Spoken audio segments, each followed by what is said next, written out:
Muy buenas tardes. Muchísimas gracias por su asistencia aquí al Colegio Oficial de la Psicología de la Comunidad Valenciana. Voy a hacer la presentación de Marian Roig, aunque para muchos de ustedes ya Marian Roig, pues poca presentación hay que hacer. Yo me gustaría, antes de hacer una presentación que es más formal, sí que destacar, digamos, en la trayectoria de Marian, y por eso agradecer su presencia aquí en el colegio, la capacidad de sintetizar y hacer sencillo, de una forma muy divulgadora, muy divulgativa, aspectos de la psicología que son muy complejos, pero que realmente esa capacidad de desmenuzar, de sintetizar, de una forma generosa de compartir con los psicólogos y las psicólogas que nos gusta investigar sobre aspectos tan interesantes como puede ser la conferencia de hoy de trauma y su síntoma, un análisis transgeneracional. Pero bueno, hoy la conferencia va a tratar de esto, pero Marian tiene un bagaje de investigación, de experiencia profesional en los sueños, constelaciones, psicología clínica, trabajando en la unidad de, por ejemplo, enfermedades infecciosas del Hospital Dr. Peset, donde hizo una labor también extraordinaria. Bueno, pues el currículum de Marian Roig, la verdad es que es extenso y tampoco voy a extenderme excesivamente, aunque sí que lógicamente voy a hacer algún comentario al respecto. Sí que también me gustaría agradecer a Marian el éxito de, que el colegio también, al albergar un curso de formación sobre, constelaciones, que lo que fue la edición pasada fue un verdadero éxito, que hubo una participación tremenda y que las valoraciones han sido muy positivas. Pues agradecerle que tengamos una edición más, que comienza el día 20, si no me equivoco. Sí, en mayo. 20 de mayo, y que, por lo tanto, pues bueno, tenemos una continuidad respecto a esa formación y respecto a lo que son las constelaciones. Marian Roig es psicóloga especialista en psicología clínica, psicoanalista, es terapeuta sistémica, especialista en cuidados paliativos y técnicas corporales. Ha ejercido como psicóloga clínica durante 30 años en sesiones individuales y de grupo, y desde la unidad de enfermedades infecciosas del Hospital Dr. Peset, como comentaba anteriormente, en la unidad de salud mental infanto-juvenil también del Hospital FE, y en su consulta privada, pues una labor que además, desde un punto de vista técnico, que ha tenido un éxito muy importante, pues también la repercusión y la responsabilidad y el compromiso social de Marian. También, por supuesto, destacar su experiencia como docente, como decía anteriormente, una docencia muy generosa a la hora de compartir la experiencia profesional, explicar y transmitir, hacer fácil, lo que yo digo, permítame la expresión, darle la vuelta al calcetín, ¿no? De hacerlo lo fácil, lo complejo, y eso la verdad es que tiene muchísimo mérito. La verdad es que la ilusión, ¿no? La ilusión, de Marian, lo digo porque durante muchísimos años ha estado trabajando en su libro, que tuvo también, vio la luz, un libro sobre, la interpretación de los sueños, que la verdad es que también, pues, quiero aquí también reconocer y agradecerle el que tuviera el privilegio, ¿no? De escribir su prólogo. Pues es un ejemplo más de la trayectoria profesional y divulgativa de Marian respecto a lo que es la psicología de una forma tan interesante. Dicho esto, vamos a dar ya paso a la conferencia Trauma y síntoma, un análisis transgeneracional, que, como siempre, pues nos vamos a quedar con el hueco que vamos a tener con ganas de más, pero bueno, seguro que además de su intervención, luego las posteriores intervenciones, preguntas y opiniones, seguro que enriquece mucho el debate. Así que muchísimas gracias de nuevo por su asistencia y doy paso a Marian Roig. Muchas gracias, Óscar, al colegio y a todos vosotros por venir aquí. Vamos a hablar sobre el trauma, lo que es el trauma, la definición, los tipos de trauma, los síntomas que provoca el trauma y el tratamiento, los posibles tratamientos del trauma. Se dirigió hacia ellos con la cabeza baja, para demostrarles que estaba dispuesto a morir. Fue entonces cuando vio su reflejo en el agua. El patito feo se había convertido en un espléndido cisne blanco. Freud, en 1893, desde 1893 hasta el 96, insiste en la idea de trauma. Él dice que, y lo ha escuchado de sus pacientes histéricas, que la causa de la neurosis histérica tiene que ver con un abuso sexual infantil, un adulto abusado de un niño. Distingue neurosis obsesiva, perdonad que soy yo la del móvil, lo voy a silenciar. Aprovecho si queréis, si lo silenciamos todos, o sois la única. Vale. Él distingue entre neurosis obsesiva y neurosis histérica si el trauma ha sido vivido, el abuso, de una forma activa, es obsesiva, y si ha sido vivida de una forma pasiva, es neurosis histérica. Se pasa años construyendo esta teoría, pero de repente le escribe a su amigo Fliss que la teoría del trauma cae que sus pacientes mienten y que realmente este abuso sexual no ha existido. Pero en esta misma carta él da salida a esta encrucijada con el descubrimiento de la fantasía. No importa que sea realidad o no, si está en la fantasía del paciente, va a tener el mismo poder patógeno. Entonces, Freud no nos dice por qué está en la fantasía del paciente precisamente este tema. Yo he observado en la clínica que no solamente hay fantasías a veces de abuso sexual, sino hay también de abandono, hay de infidelidad, hay muchas veces hechos que no son reales, pero que están causando muchísima angustia a los pacientes. Esto la psicogenealogía nos lo explica, afirmando que de alguna forma, si tenemos esta fantasía, la fantasía está entre el consciente y el inconsciente, es porque de alguna forma se ha heredado. El inconsciente, y Freud ya lo ve en un texto de Psicologías de las Masas y Análisis de Yo, el inconsciente no solamente es lo que yo he vivido personalmente, sino la suma de los inconscientes de mis antepasados. Entonces, no solamente vamos a tener que tener en cuenta los traumas personales, sino también los de varias generaciones cuando tratamos a un paciente. Vamos, el síndrome de estrés postraumático, y esto ya lo reconoce el DSM-4, el DSM-3, bueno, todos los anteriores, se hereda, tiene un componente hereditario.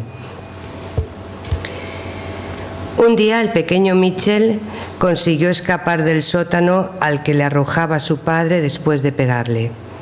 Cuando estuvo fuera se extrañó de no sentir nada. Veía que el buen tiempo hacía sonreír a las personas, pero en vez de compartir su bienestar, se extrañaba de su propia indiferencia. Fue una vendedora de frutas la que recuperó a Mitchell. Le ofreció una manzana y sin que el niño se lo hubiera pedido siquiera, la permitió jugar con su perro. El animal manifestó su asentimiento y Mitchell, en cuclillas, bajo las cajas, inició una lucha amistosa. Tras unos minutos de gran placer, el chico experimentó un sentimiento mezcla de felicidad y de crispación ansiosa. Los coches pasaban veloces por la calle. El niño decidió esquivarlos, como un torero permite que los cuernos del toro le pasen rozando. La vendedora le increpó y le sermoneó soltándole unas explicaciones tan racionales que nada tenían que ver con lo que el niño sentía. El fin del maltrato no es el fin del problema. La herida se escribe en el cuerpo y permanece probablemente para toda la vida. Hay que golpear, según Boris Cyrulnik, del libro Los patitos feos, que es muy interesante y habla sobre la resiliencia, hay que golpear 2 veces para provocar un trauma. Esperad que me estoy pasando de las diapos.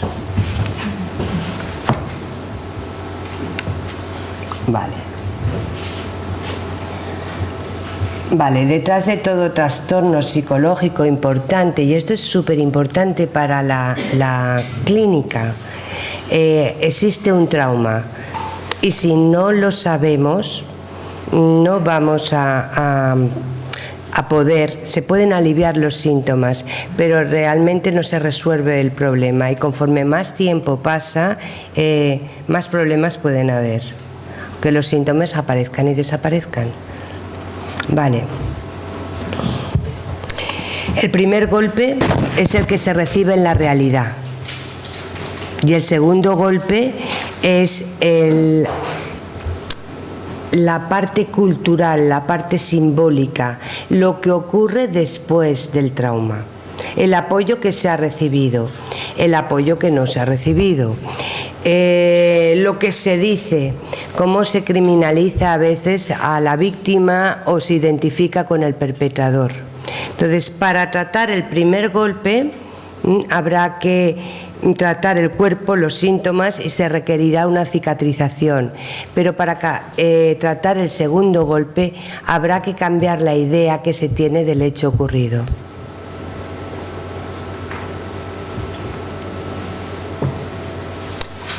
Vamos a ver la definición de trauma. La psique humana se puede traumatizar como el cuerpo. En medicina, en el campo médico, el trauma se refiere a las lesiones físicas, a un traumatismo craneal, por ejemplo. En el ámbito psicológico supone una lesión emocional y supone que tanto la percepción, los sentimientos, el pensamiento, la imaginación, la memoria dejan de funcionar con normalidad. El trauma es algo relativo. Ay, me he ido para allá. Vale, el trauma es algo relativo. Quiere decir que tiene que ver con las características de la situación abrumadora y tiene que ver con las características del sujeto.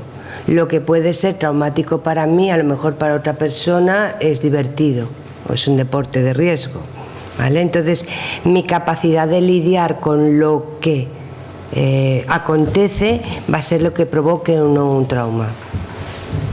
El trauma está vinculado a algo fundamental, quiere decir que se amenaza algo que nos es vital, nuestro honor, nuestra vida, la salud, el derecho a la pertenencia, nuestra profesionalidad.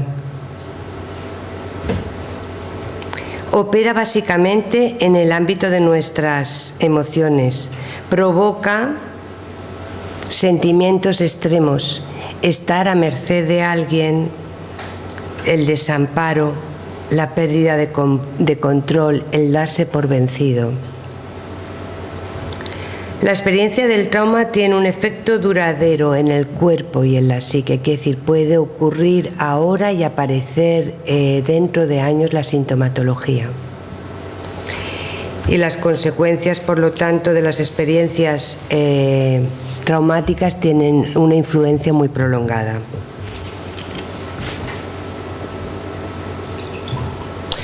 Como he dicho antes, es relativo, va a depender las respuestas de la constitución genética, de la historia de traumas sufridos que tenga y de la dinámica familiar. El trauma guarda relación con nosotros mismos, con nuestro cuerpo, con nuestras familias, con los demás y con todo lo que nos rodea. Puede suceder lentamente todos estos cambios y ir adaptándonos sin darnos cuenta. notar que no nos sentimos muy bien, notar que nos encontramos mal, y la dificultad está en que no lo relacionamos con el acontecimiento ocurrido. Viendo los tipos de trauma y sus causas,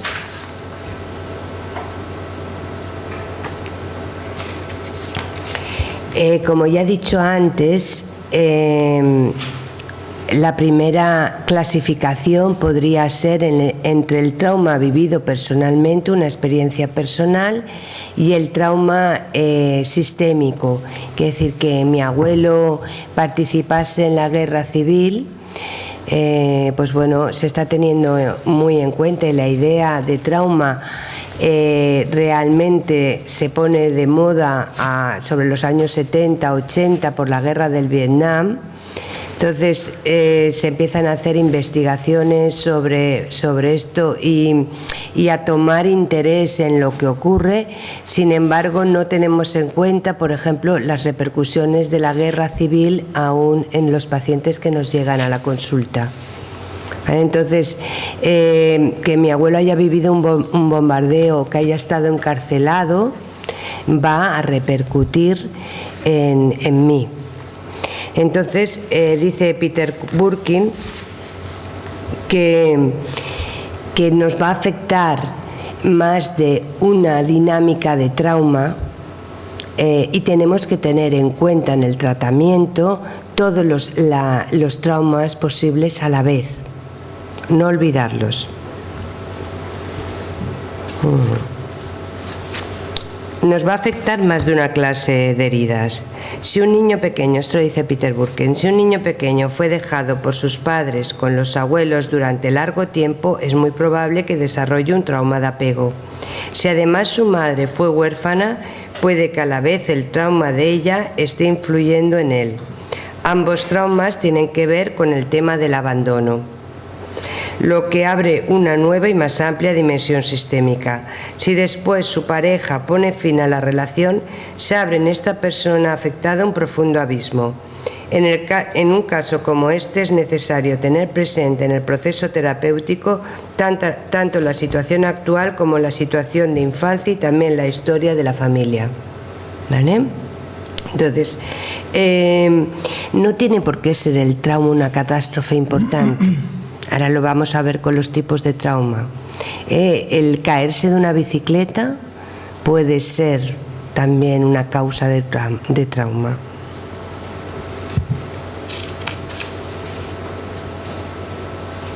Vale.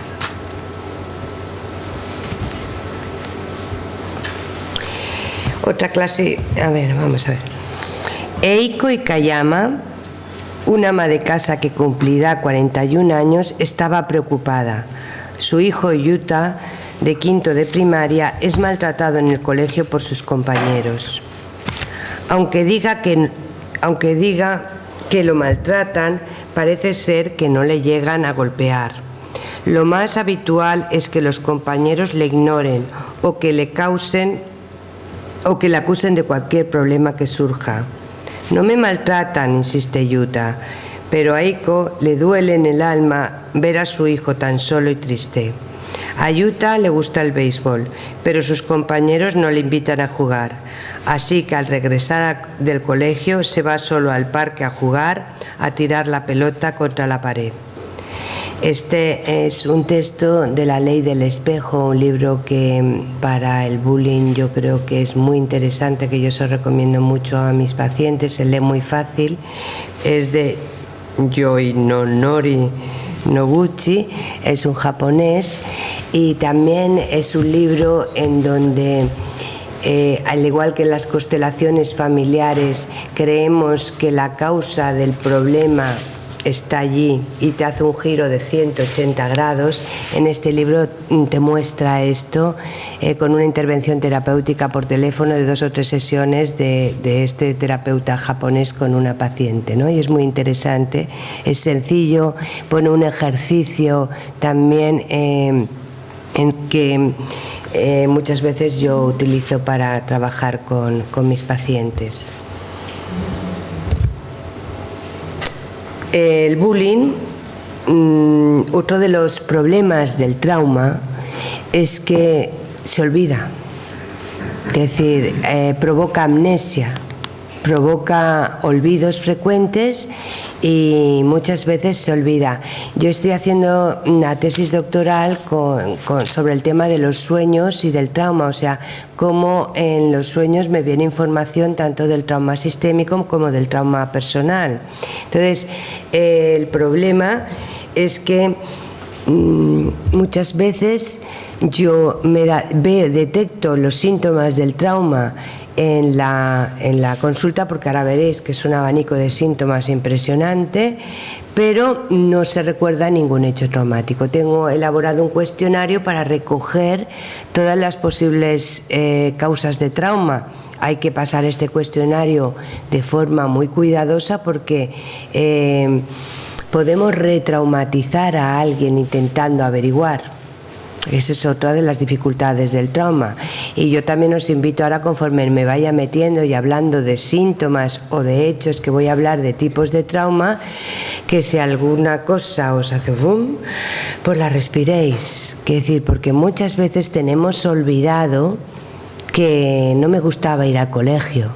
Como me dijo una paciente, y dije, ¿pero por qué no te gustaba ir al colegio? Porque lo normal es que a un niño le guste ir al colegio, porque en su casa se aburre. Sobre todo en un principio, que no tienen grandes deberes. Y bueno, fui averiguando, porque no me lo había contado, que se pasaba sola todo el día porque nadie quería jugar con ella. No hace falta que te peguen palizas para ser bullying. Simplemente el aislamiento lo es. Entonces, esta niña solo recordaba que una vez le dijeron: tú a la cuerda no juegas. Pero no recordaba nada más. Sin embargo, las excursiones se le hacían una pesadilla porque se notaba más que era la única que se quedaba sola. Tenía otra paciente que efectivamente me enteré de que sufrió acoso escolar por un sueño. Trabajamos, tuvo una mejoría, pero había algo que no acababa de fluir. Entonces, en un sueño recordó cómo le perseguía una compañera, angustiándola muchísimo. Y era la sensación y las emociones que sentía con su pareja, exactamente las mismas. Con lo cual, los problemas del bullying se trasladaban a la relación de pareja. Hay causas evidentes del trauma.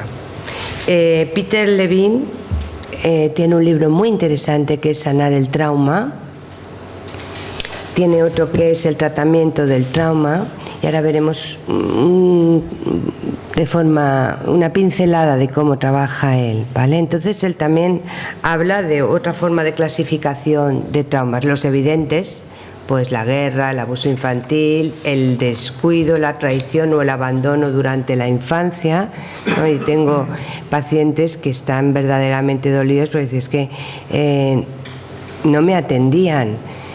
Una vecina me cogió porque iba en pleno invierno con sandalias. Todo el mundo llevaba los libros al colegio y a mí no me los habían comprado. Eso es un descuido, ¿no? de la atención al niño. No hace falta solo el maltrato. La experiencia de contemplar la violencia, la violación, las lesiones y las enfermedades catastróficas. Espera, que me voy para allá.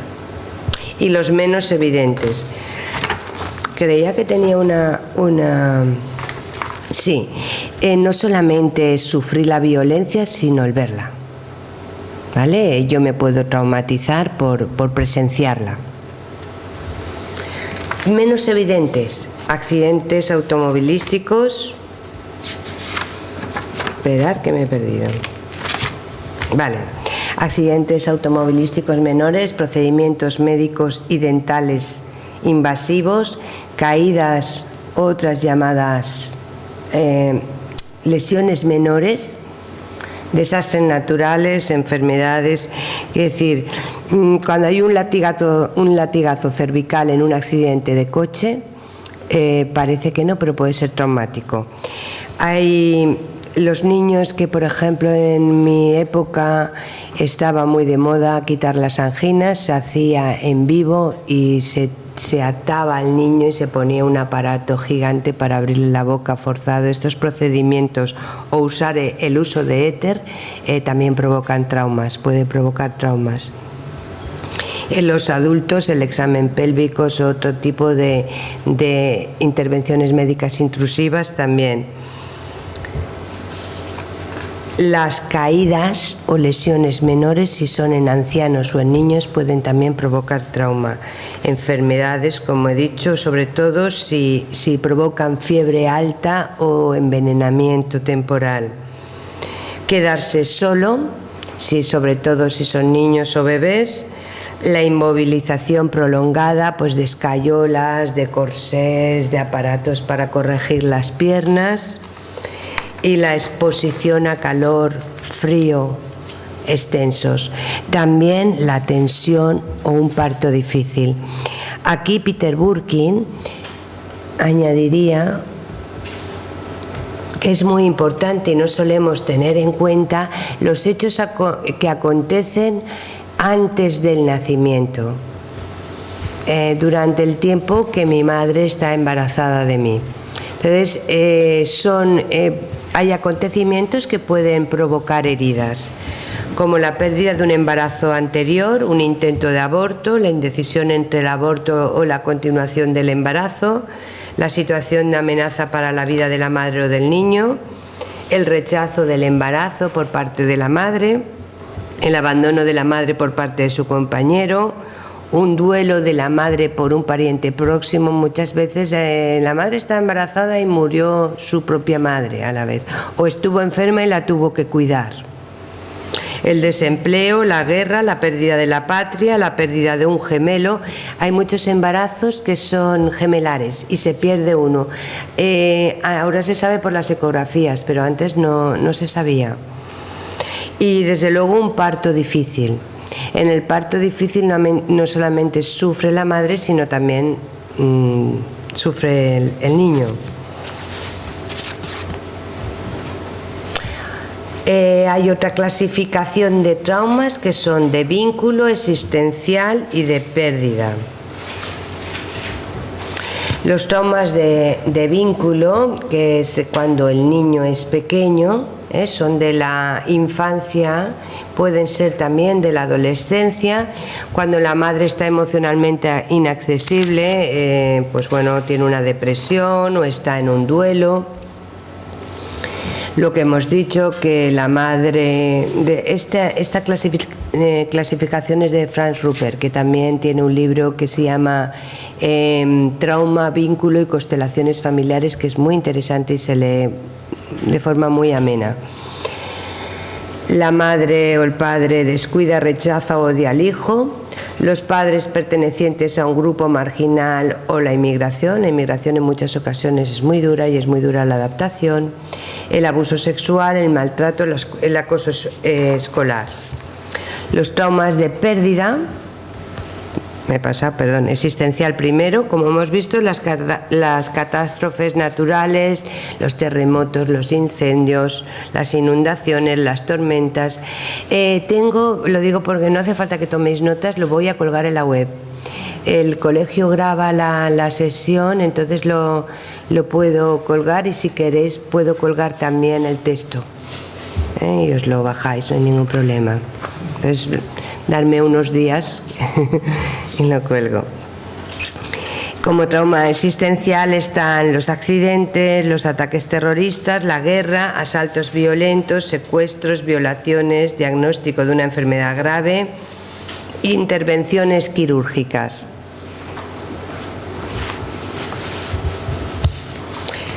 Los traumas de pérdida, muerte repentina de los padres, muerte repentina de un hermano y no tan repentina.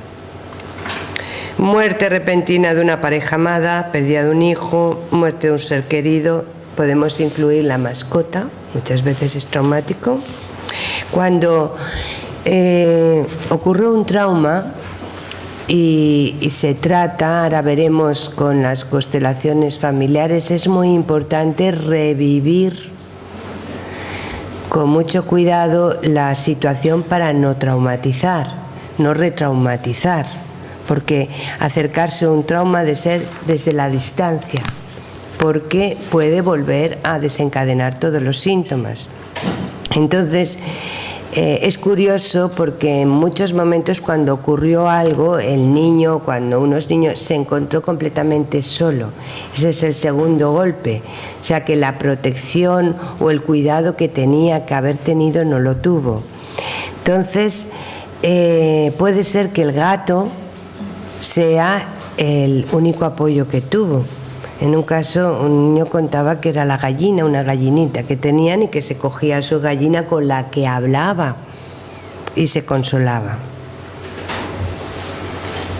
La separación o el divorcio, pérdida de uno de los padres por separación o divorcio, que esto también ocurre a veces, pérdida por ausencia prolongada de la madre, muerte de la madre en el parto, pérdida de los padres y por quedar, por adopción o por quedar al cuidado de otros, pérdida de la pareja por infidelidad, separación o divorcio, pérdida del hogar, ciudad, país, pérdida del trabajo, acoso laboral, pérdida de la salud.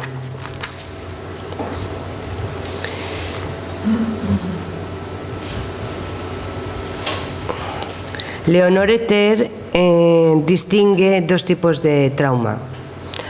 Los acontecimientos breves, en donde corre grave peligro la vida, como accidentes, que esto podrían ser choques automovilísticos o de trenes, la violencia criminal, el asalto armado, la violación y las catástrofes naturales de corta duración. ¿Vale? Y luego otro tipo de traumas que son situaciones abrumadoras que son persistentes y repetitivas, como ser víctima de tortura o prisionero de guerra, el abuso sexual continuado y las experiencias de agresiones físicas constantes tanto en la familia como en la escuela.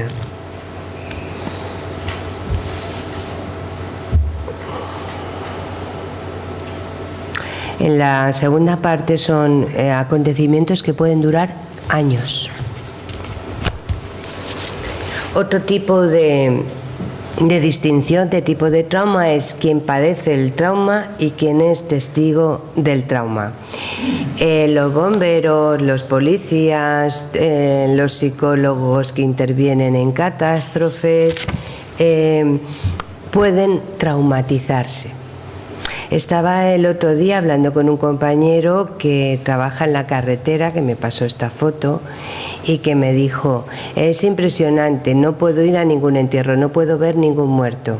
Sin embargo, los veo a trocitos en la carretera y es como si no pasase absolutamente nada. Ese es uno de los síntomas del trauma que ahora veremos, que es la disociación, ¿no? Como no siento.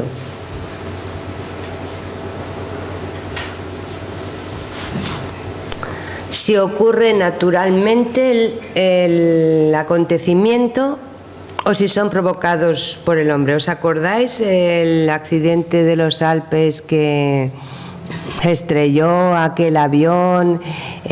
Bueno, los familiares se fueron reuniéndose, estaban todos juntos, estaban apoyando. O sea, cuando hay una catástrofe natural sale lo que es la solidaridad y sale lo que es la comprensión, la humanidad.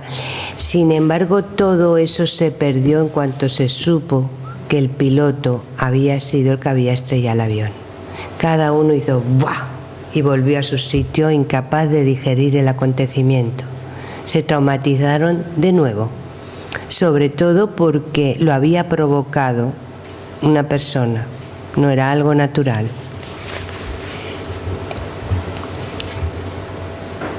Trauma, bueno, también si el trauma lo provoca una persona conocida, allegada o familiar, es mucho más duro que si lo provoca un desconocido. Luego, También Peter Burkin nos habla, como ya hemos visto, de si es una experiencia aguda única, que ya hemos visto, o un trauma repetitivo de experiencias agudas, como hemos visto también, que sería un abuso continuado. Pero luego él distingue, que me ha parecido interesante, lo que es el trauma acumulativo.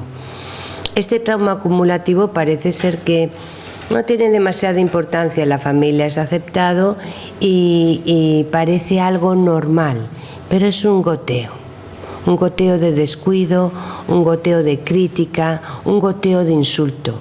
El otro día me decía un paciente con lágrimas en los ojos que a los 40 años su padre aún le volvió a llamar tonto delante de sus amigos. Y se plantó y le dijo: no me vuelvas a llamar tonto, nunca más. Lo había estado haciendo desde que tenía uso de razón constantemente. En todas las familias hay un tonto y este es el tonto de esta. Lo presentaba así, ¿no? Esto traumatiza. Vamos a pasar al tema del síntoma. Freud escribe en 1925-1926 Inhibición, síntoma y angustia. Distingue entre lo que es la inhibición de una función y lo que sería la restricción normal de la misma, y lo que es el síntoma. El síntoma sería algo patológico. Lo que pasa que a veces una inhibición de una función puede ser un síntoma. Entonces él habla, y no me voy a extender demasiado, lo tenéis por escrito, aquí si os interesa, de las perturbaciones de las distintas funciones del yo. Pues de la función sexual, pues bueno, la falta de placer, el displacer, la parte perversa o fetichista, y la eyaculación precoz o la falta de eyaculación en el hombre, o la inhibición por causa de la angustia de la sexualidad. Habla también de la nutrición, de la repugnancia a comer, del incremento del apetito, de la compulsión de comer, de la negativa a comer, del vómito. No voy a entrar en los nombres así como síntomas, ¿no?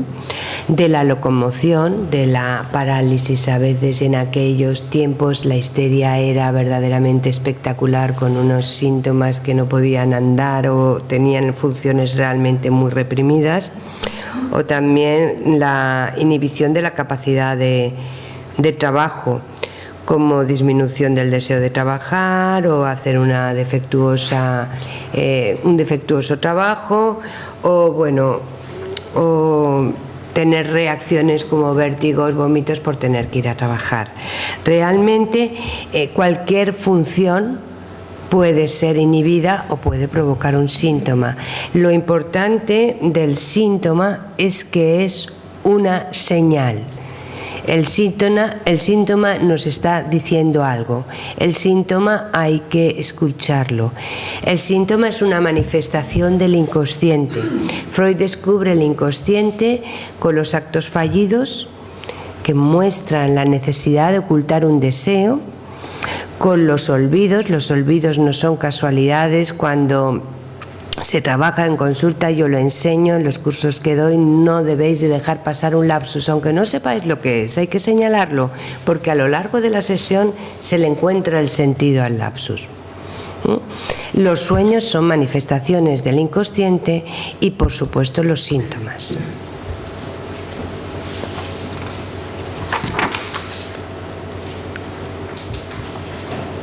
A ver.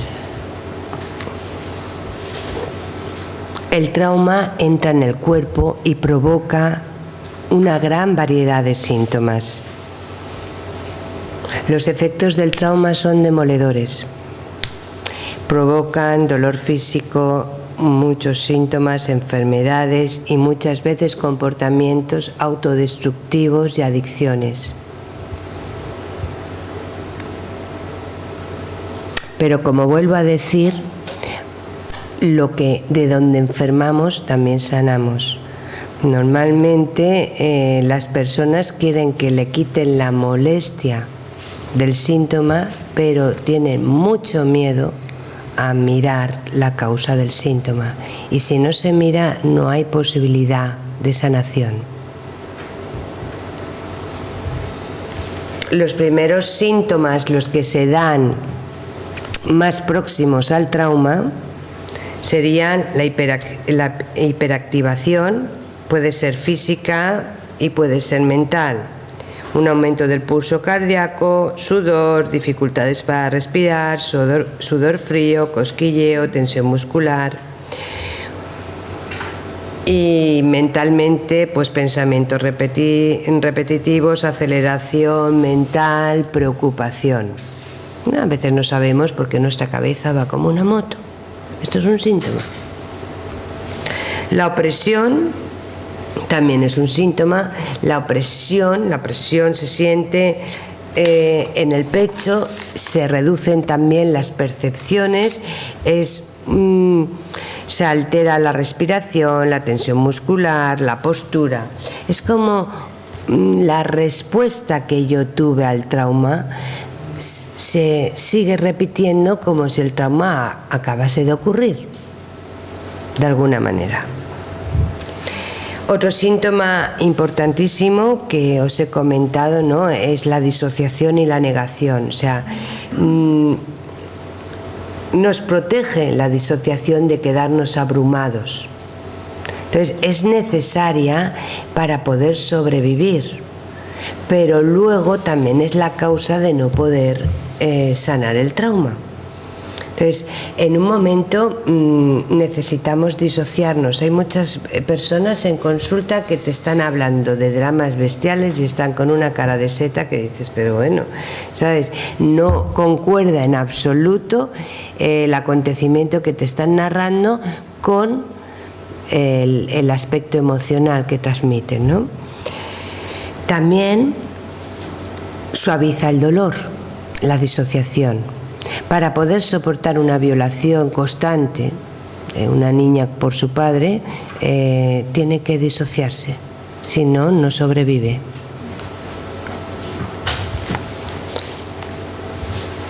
Se provoca con esta disociación una desconexión, como he dicho, entre las emociones y el acontecimiento, pero también entre los síntomas y el acontecimiento.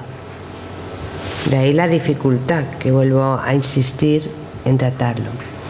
Los siguientes síntomas serían hipervigilancia, imágenes intrusivas, extrema sensibilidad a la luz o al sonido, hiperactividad, respuestas exageradamente emocionales y sobresaltadas, pesadillas, terror nocturno, cambios de humor abruptos, vergüenza y falta de autoestima, reducción de la capacidad de lidiar con el estrés, dificultades para dormir.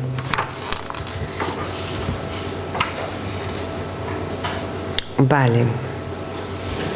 Quizá estas dos tandas de síntomas últimos, quizá la opresión y la disociación y la negación tienen más importancia para el diagnóstico, la hiperactivación y la opresión nos va a ayudar a detectar un síntoma, y la disociación y la negación y estos sentimientos de congelación que nos faltarían ahora, sentimientos de congelación, que no lo he dicho, es quedarse completamente paralizado, nos tienen que servir también para el tratamiento. Es decir, yo he de detectar cuando un paciente se disocia. Tengo que estar atento al cuerpo. Entonces percibo cómo de repente se va. Y entonces he de ir señalando esos cambios corporales con delicadeza. Los siguientes síntomas: ataques de pánico. Hay un montón de demanda de consulta por las crisis de ansiedad y los ataques de pánico, y tienen detrás un trauma. Ansiedad, fobias. A ver, todos estos síntomas no quiere decir que la persona esté traumatizada, pero posiblemente sí. Se pueden dar algunos de ellos sin trauma. Igual que toda persona traumatizada sufre de estrés, pero no todo estrés es traumático, ¿vale? Pero si esto ocurre, investigar que probablemente hay un trauma, y si no se llega ahí, esto no se acaba de resolver. Y empiezan con una dinámica de tratamientos farmacológicos, porque los ataques de pánico son muy molestos. Quedarse en blanco, conductas de evitación, atracción hacia situaciones peligrosas, conductas adictivas. Gran parte de las adicciones están tapando algún hecho traumático. Actividad sexual exagerada o disminuida, amnesia y tendencia a olvidar las cosas, incapacidad de amar, cuidar o vincularse con otros individuos, miedo a morir o a que se acorte la vida, automutilación, heridas, pérdida de creencias sustentadoras como espiritualidad.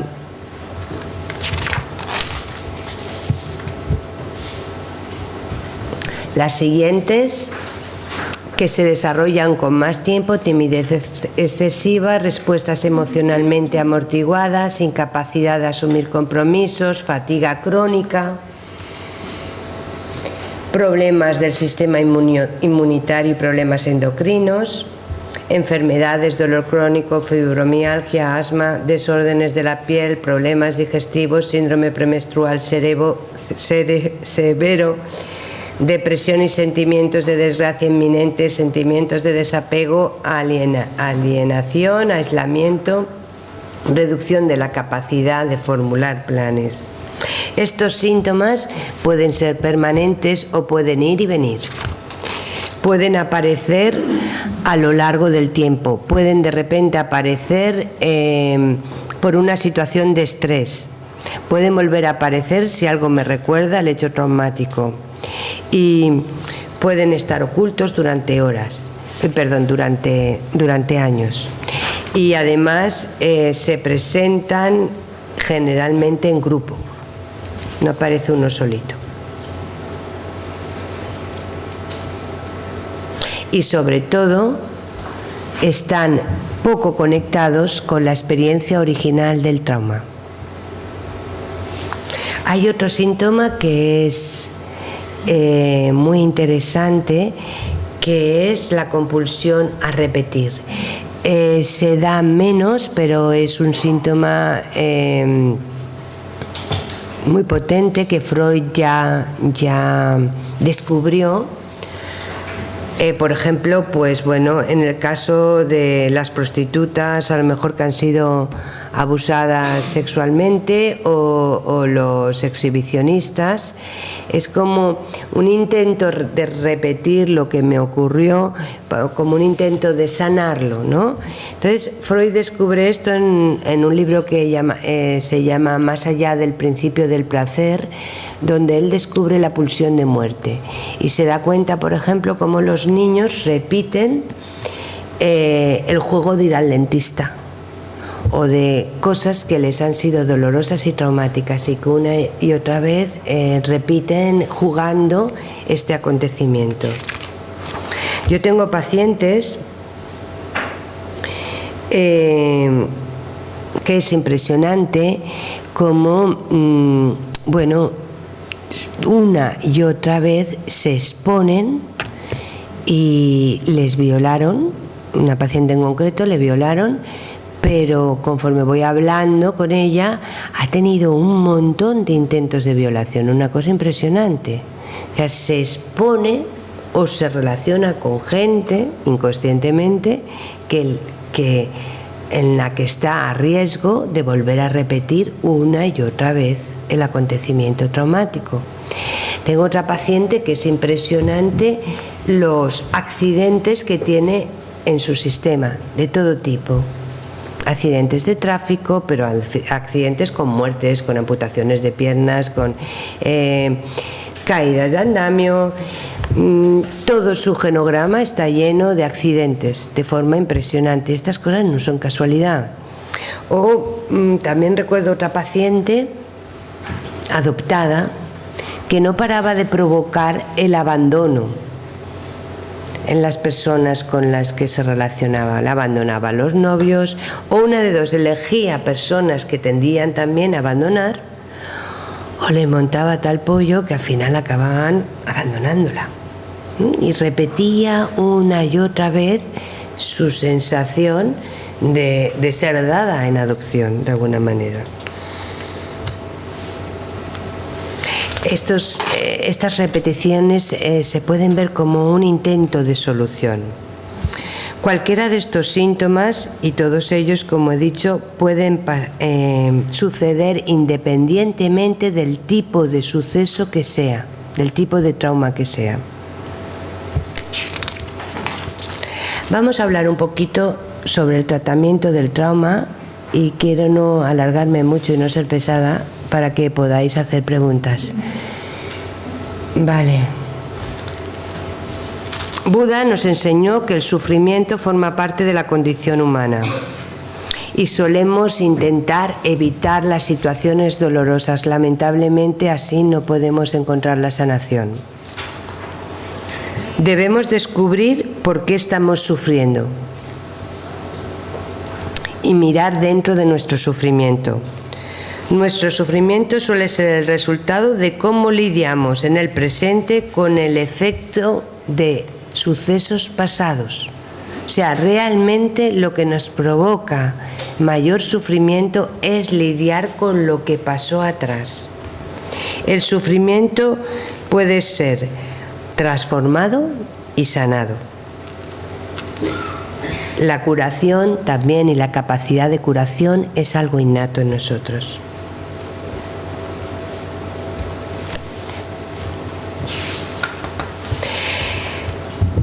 Cuando te sientes amenazado, el cuerpo reacciona fisiológicamente, que ahora lo veremos, y provoca muchísima energía. Desde esta energía es desde donde hemos de procurar la sanación también.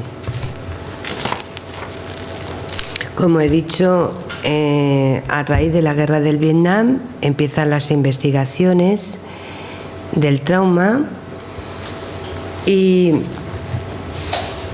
el trauma tiene la dificultad de que si la intentamos tratar podemos retraumatizar, pero si no sabemos o estamos formados sobre el trauma, lo más seguro es que retraumaticemos a alguien. Por eso yo creo que los psicólogos debemos de formarnos sobre este tema, porque realmente podemos ver que todo el DSM-5 ya a lo mejor está causado por traumas.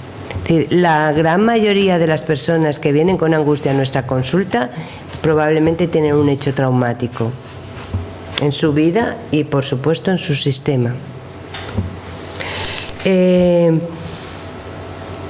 Peter Levine tiene un método de trabajar con el cuerpo y tiene un libro que tiene un CD para trabajar con el cuerpo. Voy a comentar un poco porque me parece un autor muy interesante. El MDR trabaja a nivel neuronal. Yo no conozco esta técnica, pero sé que es adecuada para el tratamiento del trauma. La conozco un poco, pero no la... El Brainspotting también, Brainspotting es muy interesante, es una derivación del MDR, es una técnica bastante sencilla, tiene que ver con la mirada, como en el cerebro queda registrado a través, y con la mirada se mira hacia un lado cuando hay un trauma y vuelve esa mirada hacia ese sitio. En un momento dado podéis observarlo en la consulta, y esto que la paciente de repente te habla, o el paciente, de algo y tiene una mirada fija o arriba o abajo. Entonces yo he visto trabajar con esta técnica impresionante. Yo creo que soy de incorporar, como ahora veréis, los clásicos y la vanguardia. Creo que hay que incluirlo todo. No, los psicólogos nos pasamos muchas veces diciendo: yo no, que soy psicoanalista, tú no, que eres conductista. Bueno, todos los métodos tienen cosas interesantes que podemos abordar, ¿no? Entonces, a lo mejor algún tipo de experiencia abrumadora vale más una técnica que otra, y tengo las cartas en la manga para sacar esa técnica, y también depende del tipo de paciente. Ahora vamos a hablar sobre las constelaciones familiares, pero hay personas que no quieren exponerse a un grupo. Las constelaciones familiares también se pueden hacer en individual, ¿no? Entonces depende de la persona. Me parece interesante, ¿no?, que tengamos en cuenta cualquier técnica y todas pueden ser válidas, ¿no? A ver, vamos a... Peter Levine ve el proceso del trauma como algo totalmente fisiológico y corporal. Entonces, las consecuencias posteriores serán psicológicas, pero él ve que la sanación del trauma está a través del cuerpo. Yo creo que el cuerpo también lo hemos de escuchar, desde luego, para trabajar el trauma. No puedo no tener en cuenta el cuerpo. Pero él habla, ¿no?, y otros autores, y describe la experiencia del trauma hablando de lo que le ocurre a los mamíferos cuando una amenaza viene, ¿no? Viene el león a por mí. La sangre deja de regarla, deja de ir a la piel o al sistema digestivo, va a los músculos, a la periferia, y entonces yo una de dos, o ataco o me voy. Pero cuando lo que me viene es tan grande que ni puedo atacar ni huir, es cuando yo me petrifico, me congelo, me quedo ahí, ¡pa!, como hacen esos animalillos, que entonces te coge el leopardo, te haces el muerto, te lleva a un rinconcito, y mientras va por las crías a que vengan a comer, ¡fiu!, el animalillo se escapa. Es un mecanismo de supervivencia. Además, esta congelación le evita, como hemos dicho, el dolor y el terror a morir. Con lo cual, si acaba comiéndoselo, pues agoniza menos, y si no, aún tiene una posibilidad de salir. El problema es que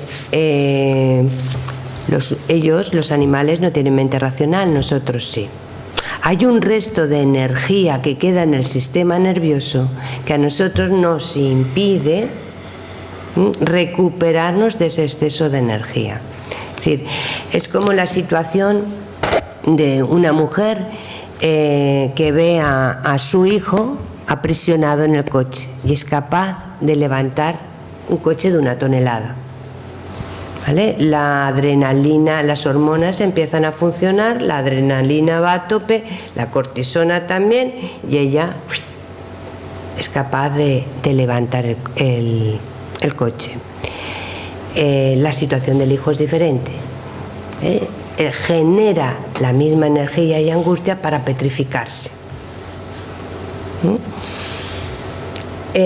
Observando Levine, en un documental de estos de animalillos, vio que cazaban a un oso que iba cabalgando, corriendo el oso, y le querían anestesiar y capturarlo, ¿no? Entonces, en el momento en que le dieron el dardazo, el oso cayó.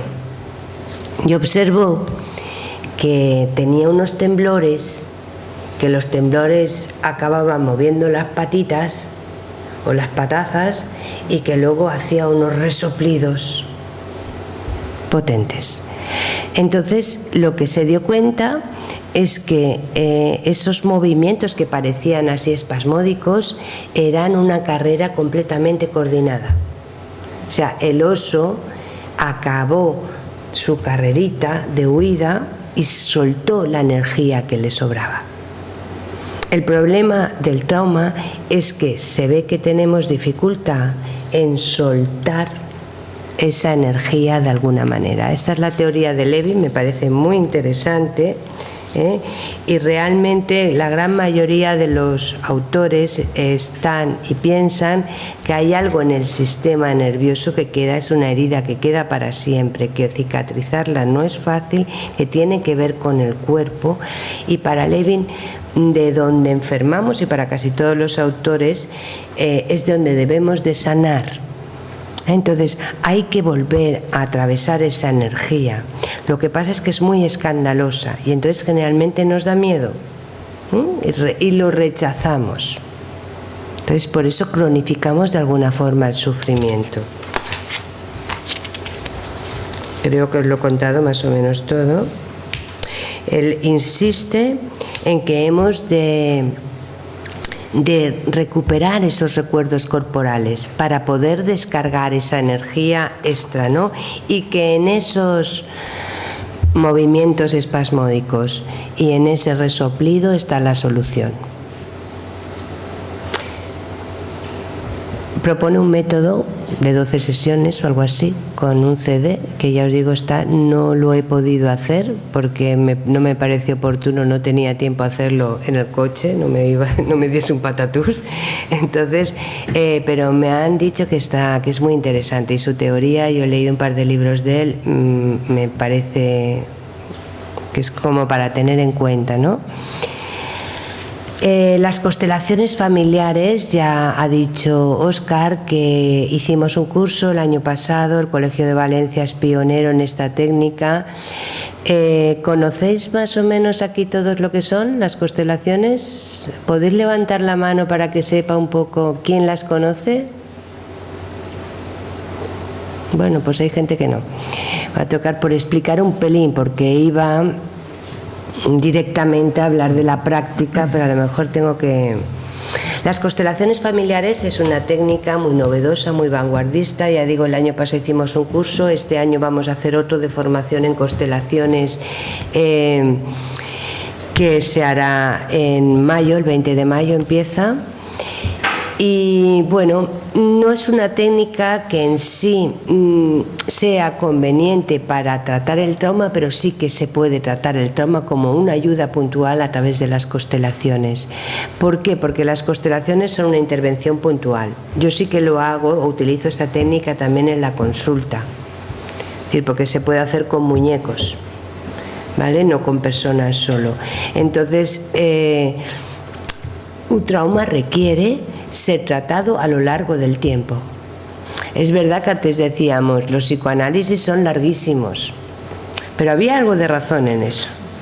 Es decir, estas técnicas son varita mágica, y las intervenciones son mucho más rápido. Tendremos que hacer un compendio, ¿no?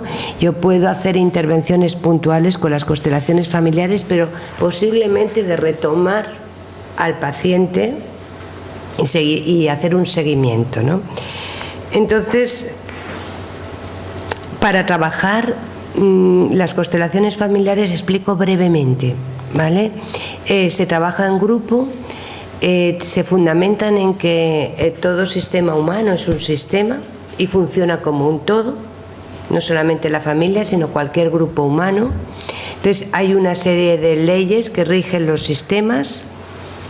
Son muy sencillas y que si no se respetan esas leyes se enferma. Entonces son leyes que quebramos en casi todas las familias, como son la pertenencia, el orden y la jerarquía. Es decir, los padres son los mayores y los hijos los pequeños, por ejemplo, eso es la jerarquía, y yo no me da hacer cargo de mis padres, tienen que ellos hacerse cargo de mí. Entonces, lo sorprendente que tienen las constelaciones familiares es que parece ser que han descubierto que el campo, que el inconsciente no está aquí metidito en la cabeza, sino que está en un campo y que somos capaces de captarlo. Entonces, bueno, esto parece muy flipante, es desde luego impresionante. Yo llevo haciéndolo 15 años y aún sigo sorprendiéndome. En Alemania lo llevan haciendo más de 30 años y es impresionante, pero también es sorprendente, ¿no? Que yo digo a veces que aquí aprietes un botoncito y te salga toda la información por internet que quieras, o que hables con América y veas la cara de la persona aquí. Es decir, somos capaces de captar el sonido, las imágenes, y también se capta el inconsciente.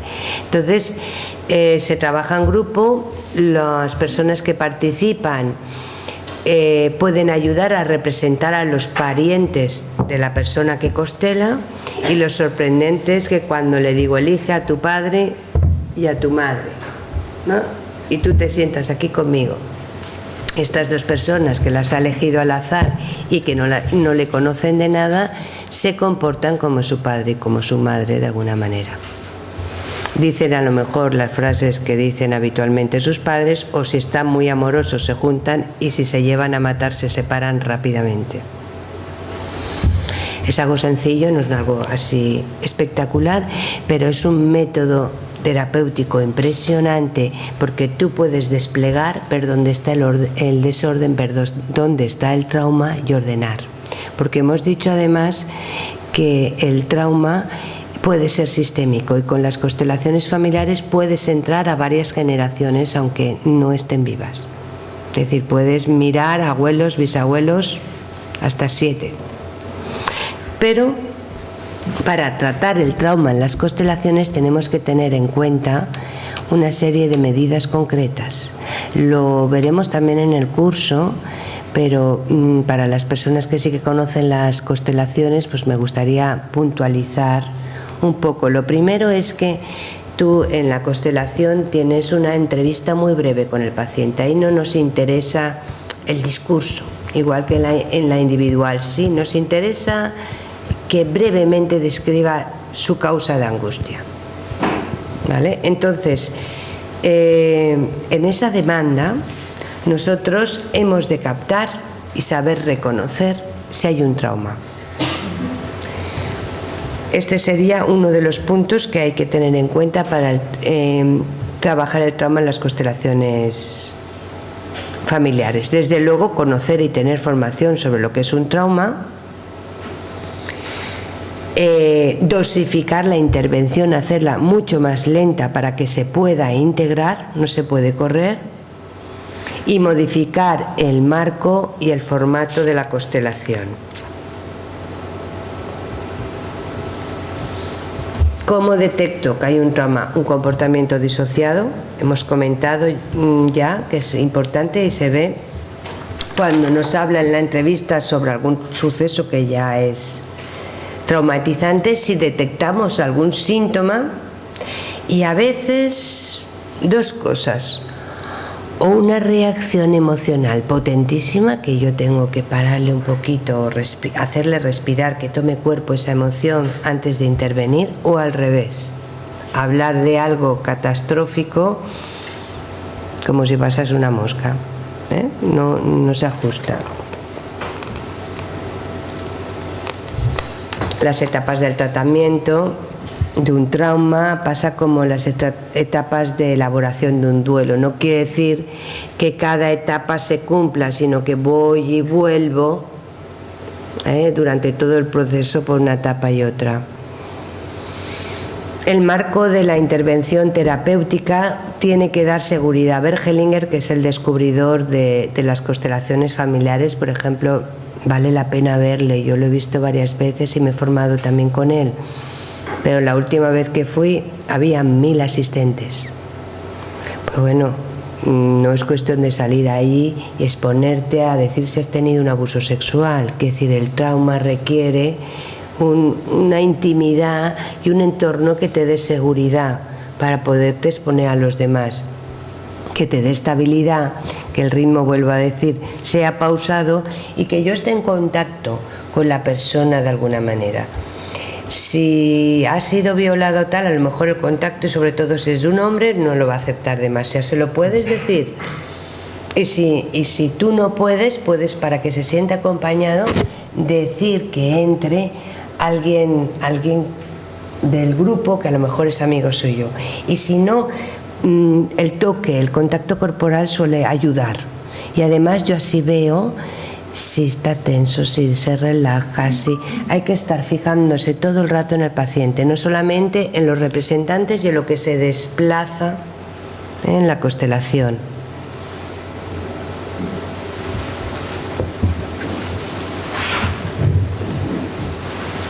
Vale, en una constelación, como yo os he dicho, normalmente dices elige a tu padre, a tu madre, o a tu abuelo, o a tu abuela, o a tu pareja. Cuando estoy trabajando un trauma, vamos a sacar varios representantes de la misma persona. ¿Vale? La persona cuando era pequeña y recibió el trauma, la persona de mayor. o la parte sana de la persona, la parte traumatizada. No nos interesa, bueno, podemos entrar al final al paciente, esto se hace habitualmente en las constelaciones familiares, se pueden incluir más representantes, no solo 2 para el mismo paciente, y hacer una constelación lo más sencilla posible. La figura del perpetrador lejana. Os he hecho aquí unas fotos, lo he hecho con el móvil, está un poquito así, pero esto fue una constelación que vi con Peter Burkin. Entonces, este descerebradito que he puesto ahí es el perpetrador ahí en la esquina. Estos 2 muñequitos representan a la misma persona cuando era pequeñita y cuando era mayor. Entonces, lo que ocurre es que la imagen de la niña traumatizada se queda mirando al perpetrador y la adulta, su yo adulto, no quiere saber nada. Realmente un paso muy importante para sanar el trauma es que esta parte de mí que yo rechazo la pueda mirar. Y esto es un trabajo simbólico que yo hago a veces con los muñequitos solo. Como esta persona fue agredida y no tuvo ninguna protección, hay veces que el terapeuta puede ponerse, como ha dicho el gato, el terapeuta también tiene posibilidades de apoyar. Entonces, esta figura sería yo. Me meto en la constelación, cosa que normalmente no se hace, pero en el tratamiento del trauma es interesante. ¿Y qué ocurre? Que las 2 partes de la persona, su yo traumatizado y su yo adulto, pueden encontrarse. Esto hace que esa disociación, que ese quebramiento de su personalidad empiece a sanar.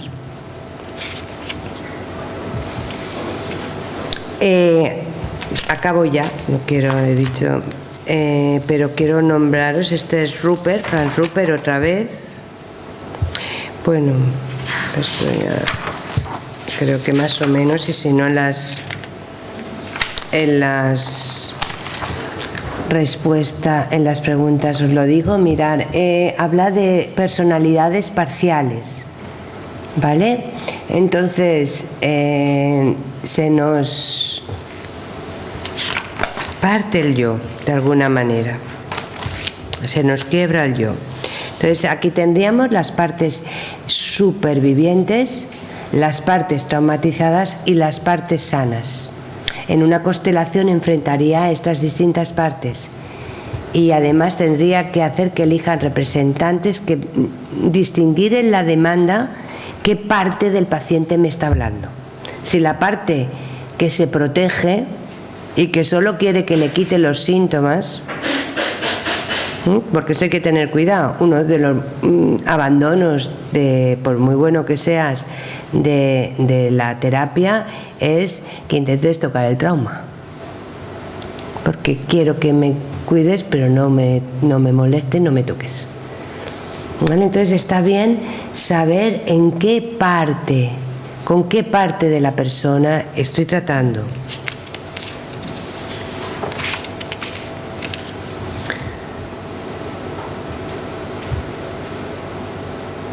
Los mecanismos de protección y supervivencia los podemos ver en las preguntas.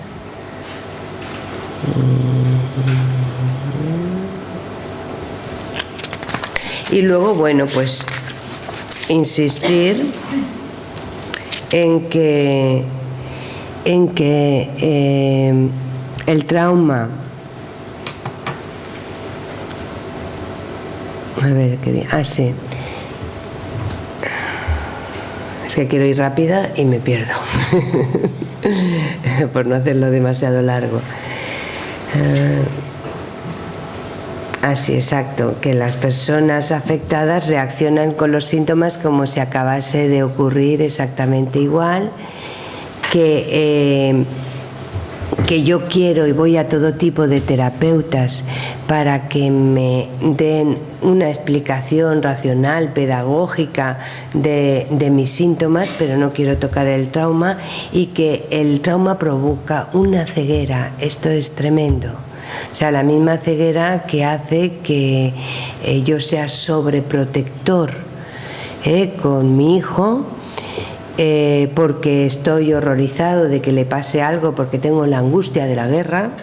Sin embargo, en lo esencial no le protejo.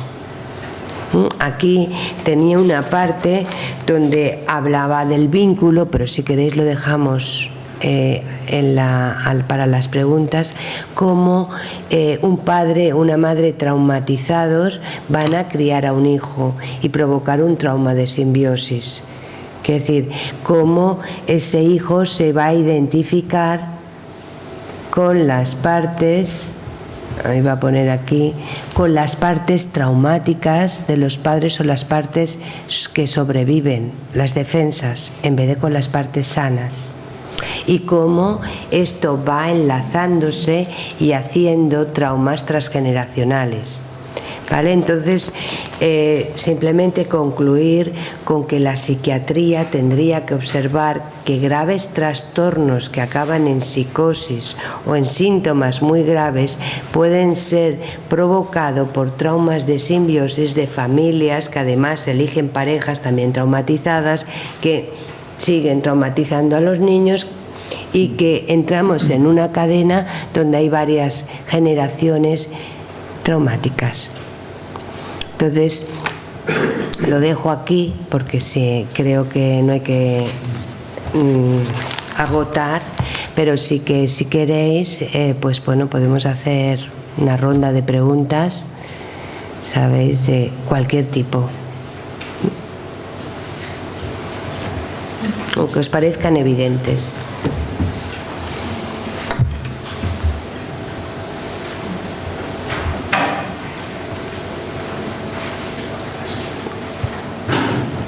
No es que sea un tema muy animoso para un viernes esto, pero yo creo que es fundamental para la psicología.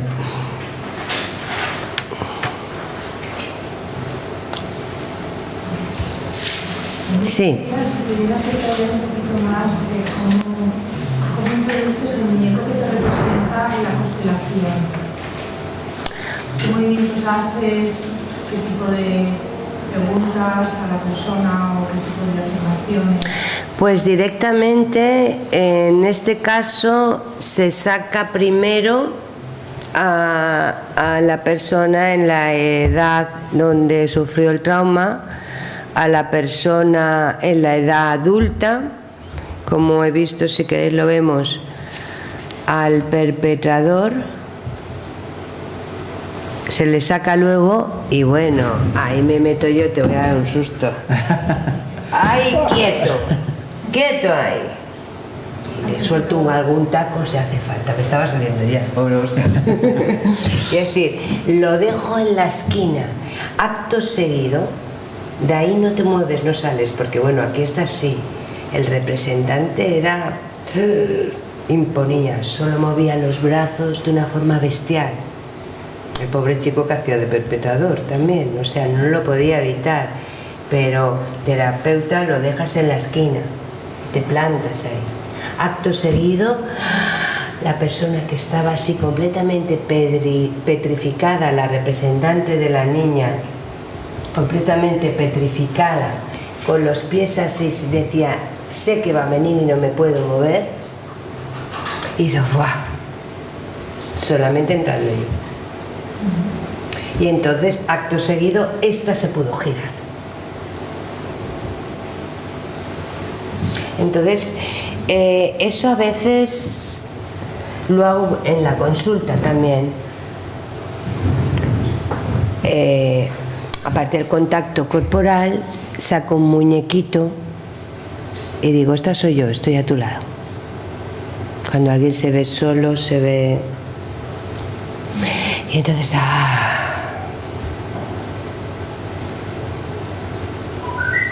¿Te referías a esto? Sí. Gracias. Es una forma de trabajar las constelaciones diferente y hay que tenerlo en cuenta.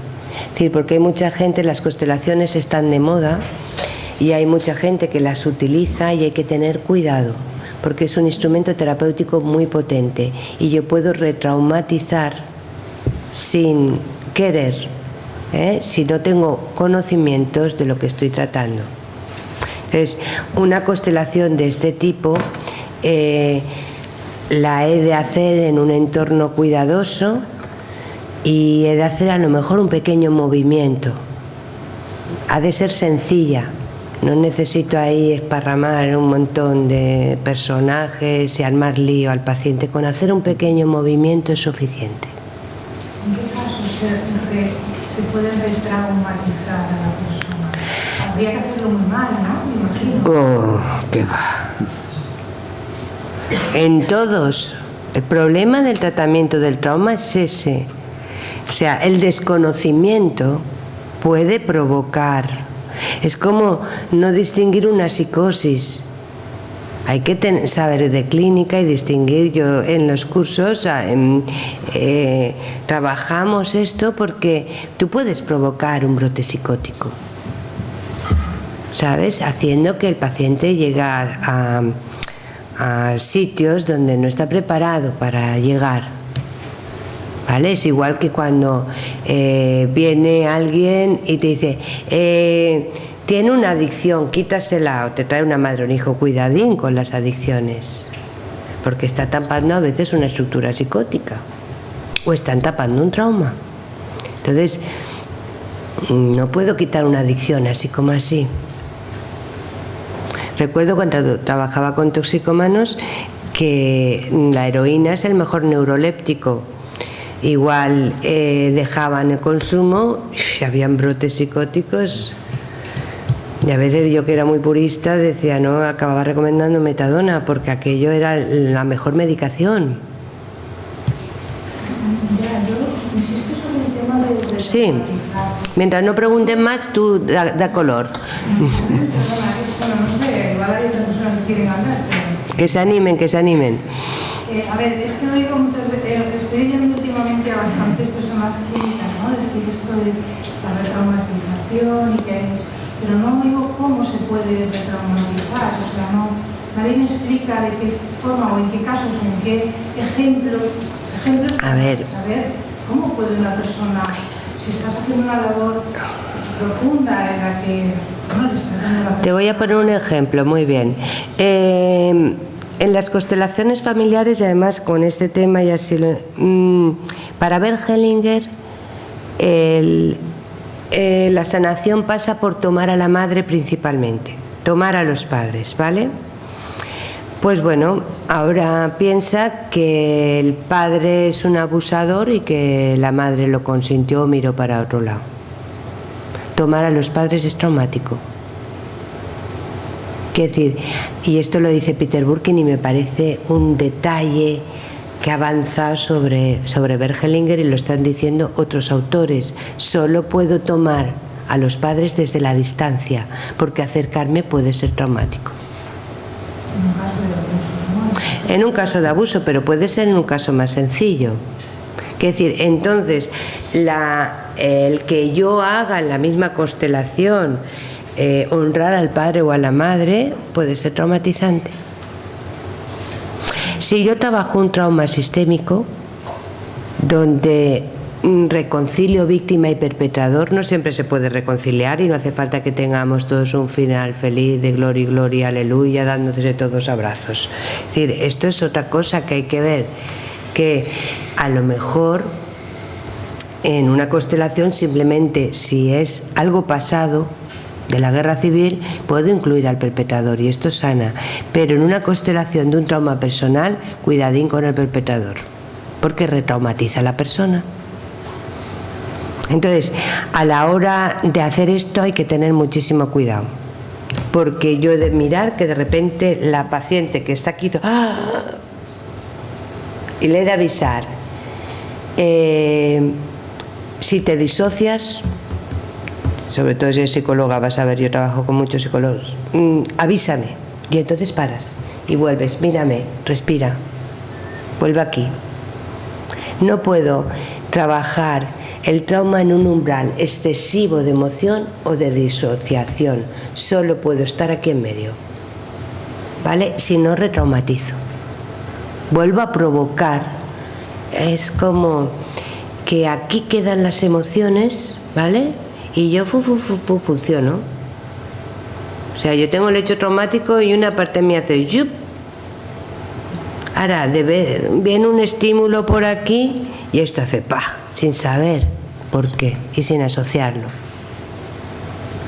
Entonces no sé si te voy contestando. Si no es lenta la constelación, otra forma es decirle al paciente: tú llevas el acelerador, tú has de decirme cuándo paro y qué paro.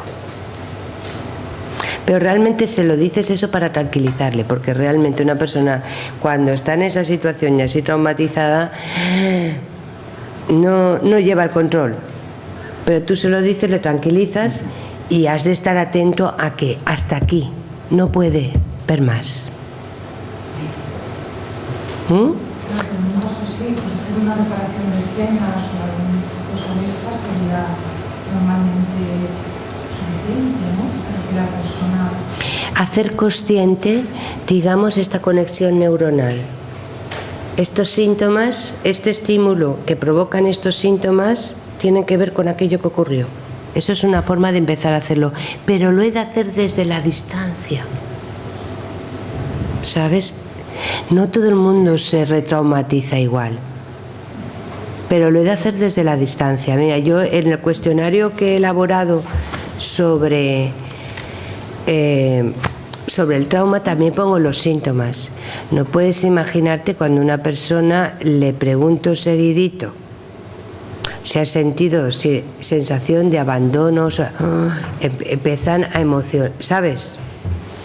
A angustiarse. Entonces yo paro el cuestionario y digo: aquí he parado, hoy trabajamos esto. Y despacito. Yo detecto algo y no puedo abrumar. También yo le comento a mis alumnos que si viene, es mejor que una situación de abuso o algo muy íntimo no salga el primer día de terapia, porque hay un pudor, hay una necesidad de respetar la intimidad. Entonces es mejor que conozcas a la persona. Dice: es que yo sufrí. Yo le digo: no tengas prisa, ya me lo contarás, porque esto es traumático. Y se lo digo así de claro: es traumático para ti, entonces no quiero ir ya y de golpe. Iremos viéndolo. Y dejo pasar, por ejemplo, unas cuantas sesiones donde se sienta cómoda conmigo. Esto es una forma también de evitar la retraumatización. El proceso lento. ¿Voy explicándolo? Sí, cosas concretas. Claro, porque esto no es a 1 y 1, 2. Sí. Yo no me dedico a la clínica, pero como lo bonito de las conferencias es aprender, entonces yo voy a reformular a ver si, un poco enlazando las preguntas, a ver si aprendido, ¿no? Muy bien.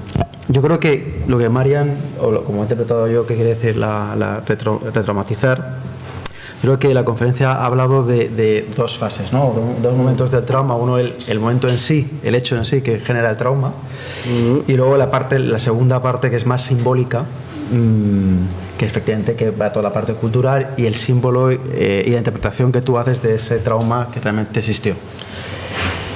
La sintomatología, yo creo que a veces se banaliza la sintomatología psicológica por el impacto somático, que es brutal. Lo ha comentado Marian. Que genera riesgos incluso físicos, ¿no? Aparte del dolor psicológico, y a veces se banaliza como que no pasa nada el impacto tan sumamente potente que tiene en el cuerpo, lógicamente, el impacto psicológico. Yo creo que el no manejar, por ejemplo, permíteme la expresión, jugar, hay muchos profesionales que yo creo que no se forman bien, todo el tema de coaching, etcétera, que empiezan a meter este tipo de cosas de moda, pero sin manejar y tener una formación profunda. Y tú lo has dicho en la pregunta, cuando se trabaja profundamente, pero desgraciadamente a veces desde el punto de vista deontológico no se trabaja con la profundidad que se tiene que trabajar. Entonces, abrir ante una situación que genera un recordar, un remover otra vez ese trauma con todo el impacto somático, y que no sepas muy bien el profesional qué va a hacer, mujer, yo creo que es muy peligroso porque en el fondo vuelve a aparecer esos síntomas y que por lo tanto, en vez de, y lo ha dicho María, la constelación no es, al final yo creo que se tiene que enfocar el tratamiento de un trauma no únicamente con la constelación, sino que es algo mucho más profundo. Y hay gente pues que no es consciente que el revivir un trauma o sacar un trauma de la constelación no es la mera solución, la panacea a la solución, ¿no? O empezar a trabajar en ese sentido. Muy bien, sobresaliente, ¿sí? Le ponemos, ¿no? ¿Queréis comentar alguna cosa?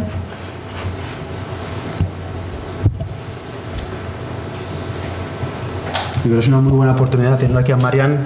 Seguro que surgen por ahí alguna pregunta, duda. Me he quedado mucho rollo por aquí. Claro. Sí. Podemos ver algún caso, lo que queráis. Vemos un ratito más si queréis. Sí. ¿Y cuando heredas? Muy bien, animaros. ¿Trauma de un antepasado vivido? Muy bien, sí. ¿Cómo llegas a tu rama? ¿A través de fechas? Muy bien, muy buena pregunta, ¿ves? A ver, yo tengo una sintomatología que no tiene que ver, cuando ya he detectado que en mi vida lo que me ha ocurrido no tiene que ver con esos sentimientos excesivos de vergüenza, de melancolía, de tal, puede tener que ver con un trauma sistémico de un antepasado. ¿Vale? Entonces, en el sistema, ¿qué rama? Pues te diré que solemos buscarnos parejas que nos complementan bastante. Entonces, muchas veces lo que está destapado y es evidente en una rama del sistema, en el otro es un secreto, pero también lo tengo. ¿Vale? Entonces, a veces que viene directamente con los sueños. Yo trabajo mucho los sueños porque nos traen mensajes clarísimos del trauma y de otras cosas, ¿no? Entonces, por ejemplo, en la tesis que estoy haciendo, estoy descubriendo que si el sueño es a color, tiene colores, el trauma es personal. Y si el sueño viene en sepia, blanco y negro, me habla de un trauma sistémico y me trae detalles. Entonces, es tan sencillo como esto, ¿no? El sueño informa de una forma a veces tan clara y evidente y puede ser, como te digo, de una rama o de otro. La historia es que la psicogenealogía lo que se da cuenta es que hay una tendencia a la repetición de ciertos traumas. ¿Vale? Entonces, si yo lo hago consciente, primera, haces un trabajo simbólico de dejar en el pasado lo que no es tuyo. Generalmente cuando me está repercutiendo es porque hay alguien excluido, un perpetrador o alguien que fue un nacimiento ilegítimo o algo así. Lo puedes poner con los muñequitos o lo puedes hacer con una constelación. Entonces, das una imagen al inconsciente del sistema completo, lo pones atrás en el pasado, yo pongo muchos muñequitos y lo pongo un poco atrás, o utilizo el móvil que se lleve en la foto, que es muy sanador mirarla de vez en cuando y ayuda al ejercicio, y luego a lo mejor alguna frase sanadora como para dejar aquello en el lugar que le corresponde. Es mano de santo. Luego también los sueños traen muchas veces los secretos, o hacer el genograma con el paciente es un instrumento interesantísimo, porque vas viendo los huecos. Es un instrumento que yo también recomiendo mucho hacerlo y lo practicamos en los cursos porque te da un diagnóstico del sistema y también te ayuda ya de hacerlo por sí, es tratamiento. ¿Te he contestado más o menos? ¿Quería alguien más? ¿Había dicho algo? Sí. Quería preguntarte, ¿es que hay alguna vez psicosis, víctima, perpetrador que te incide? Si me lo podías aclarar un poco. Sí, desde la teoría sistémica, la psicosis, uno de los acontecimientos que tiene es un asesinato dentro del propio sistema. Y también el incesto provoca a la larga en algunos miembros del sistema psicosis. Es un dato, no tiene que estar... Aunque no haya sido voluntario. ¿Qué quiere decir? Que sí, que... Un paciente que el padre atropelló a una niña y murió la niña. Vale, sí, ya creía que era... Sí. Bueno, eso tiene repercusiones en el sistema, quizá no la psicosis. Primera, porque la niña no es del mismo sistema. Pero sí que mirar, otra de las leyes de los sistemas es que hay un equilibrio, una necesidad de equilibrio entre el dar y el recibir entre iguales, por ejemplo. Pero la ley del equilibrio es impresionante porque lo ocurrido en una generación a veces se compensa con la otra. Y puede mi padre haber atropellado a alguien, él hacerse una coraza y a lo mejor sentir la culpa a su hijo o su nieto, que es la emoción que uno disocia en el trauma, salta como una pulga a las siguientes generaciones. Entonces, lo de la psicosis unida a un asesinato, a un incesto y a otro tipo de... A ver, la psicosis... en clínica se ha distinguido siempre por los síntomas, ¿vale? Pero este tipo, hemos dicho antes, por ejemplo, el hecho de que los padres traumatizados, a lo mejor por la guerra, por cierta violencia, tengan un vínculo totalmente inestable con sus hijos, puede llegar a provocar psicosis. Hay más, sí, pero desde las constelaciones familiares, como has preguntado, lo de la víctima y el perpetrador... Sí, es que había oído, pero no me quedaba claro. Sí, en concreto suele ser un asesinato dentro del sistema, pero fijaros, por ejemplo, la muerte en el parto, es que simbólicamente a veces el asesinato no es que te clavo un cuchillo, sino es un accidente, como tú dices, o la muerte en el parto, que no es voluntaria ni es vivida en el sistema como un asesinato. Es un acontecimiento muy potente porque el niño inconscientemente siente culpa de que al nacer él murió la madre y el marido de que como la dejó preñada se murió. Entonces hay una culpa muy potente en el sistema. ¿Cuándo se corta? Cuando eres consciente. Porque si tú esa emoción la transmites a tus células, ¿no? Esa energía que tú vas depositando en tus sucesores, en el momento que un sucesor vuelve a revivir aquello que su antepasado vivió a través de un trauma o lo que sea, es consciente de eso, lo sana y esa información a nivel celular o esa energía se corta y ya no pasa a la siguiente generación. Los miedos que nosotros resolvemos se los evitamos a nuestros hijos, estoy convencida de ello, sí. Lo que pasa es que, bueno, para eso estamos los psicólogos, para hacer una buena praxis y ayudar a que un poco esa cadena cambie, ¿sabes? De alguna manera, haciéndolo consciente es la primera manera. Y se ha de hacer en un contexto terapéutico. ¿Había más preguntas por ahí? Sí. Mi duda iba un poquito en la línea del computador o la compañera. Entiendo que un trauma para que la entidad sistémico, yo también creo que va a dar por la línea de lo que haya hecho con él la persona traumatizada. Es decir, lo que haya hecho, sí, la gestión o mala gestión que haya hecho con la persona traumatizada, ¿no? Lo que decías antes de los elementos personales.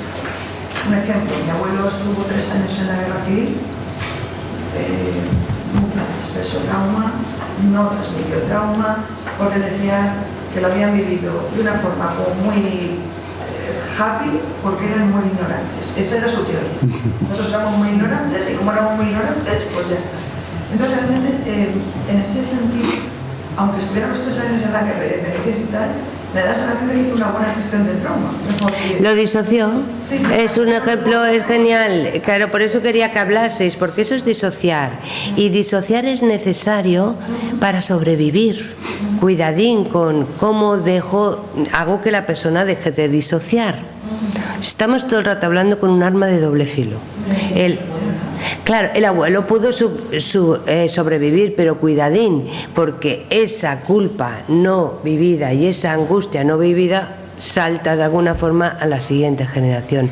Queremos hacer aquí un trabajo, hemos estado hablando sobre la guerra civil, porque es impresionante lo que afecta.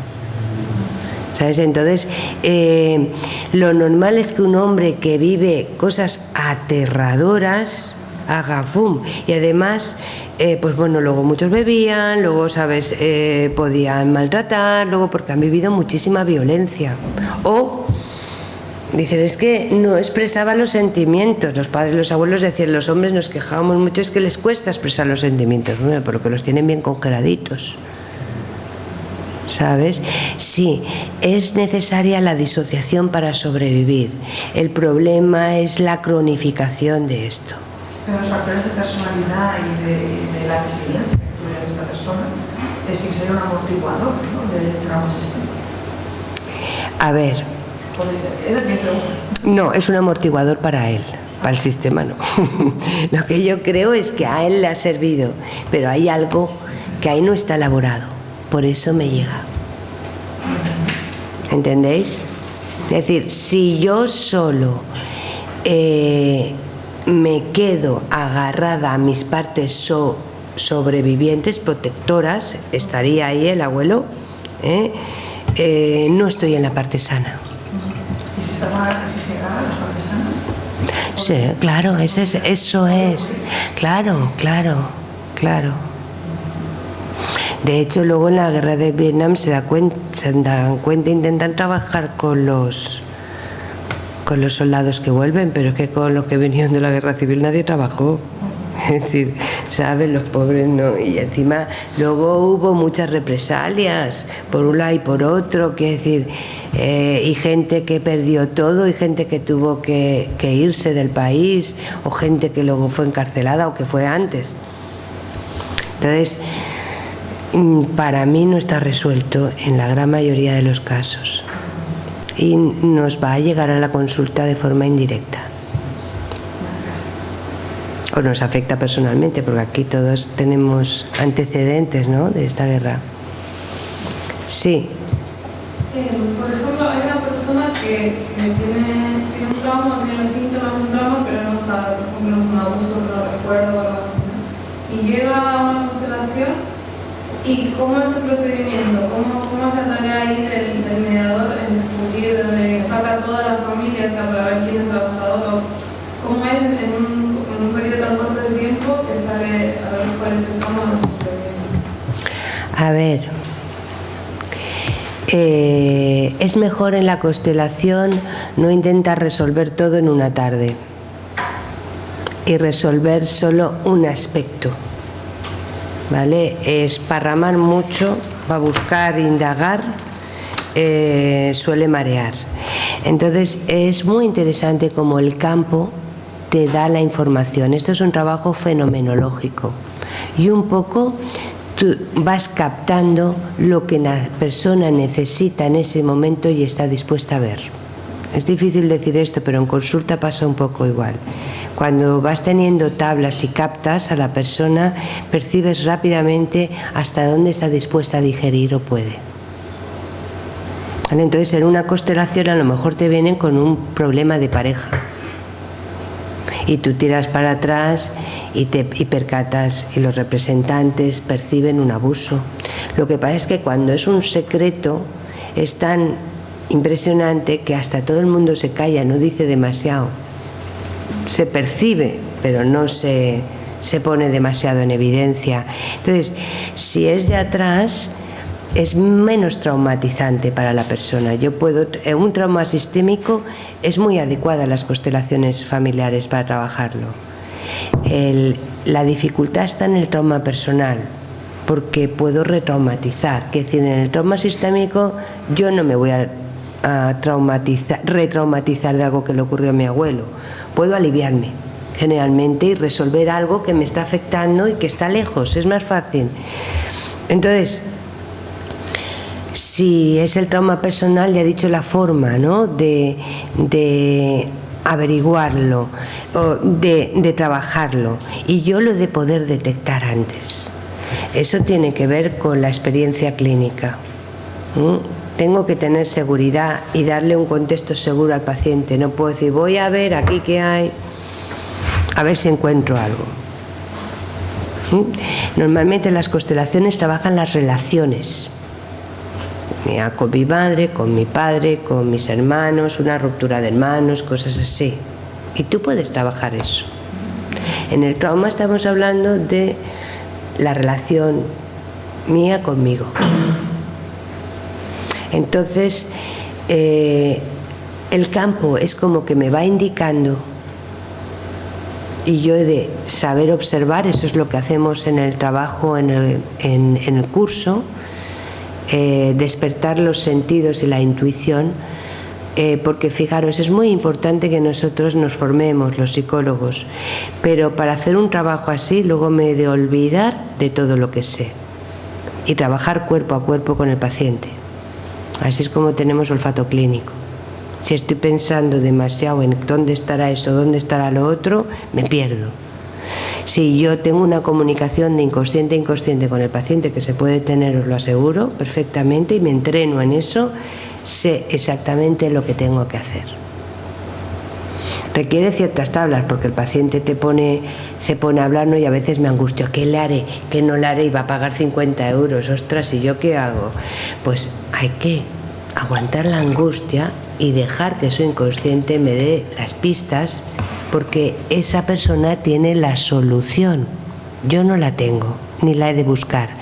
Me la ha de transmitir de alguna manera. Y entonces hago un pequeño movimiento, simplemente. ¿Está bien? ¿Había alguien más? Me gustaría preguntarte tu opinión al respecto de cuando en una familia nace una persona con discapacidad, a nivel físico, ¿vale?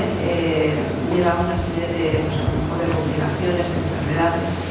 Por lo que has comentado antes, que para sanar hay que enfermar, me gustaría saber qué opinas, porque sí que he oído a varias personas que dicen que cuando una persona con discapacidad llega a una familia está sanando el árbol.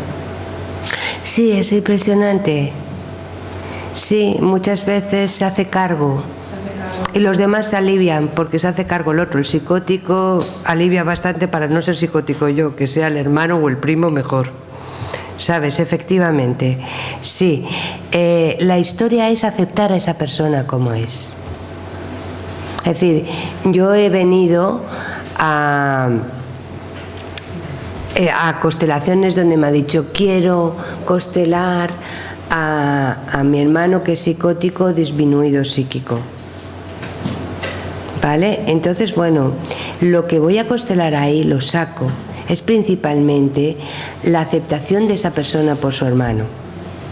¿Vale? Van 5 en un coche, tienen un accidente, mueren todos menos yo. ¿Cómo me quedo?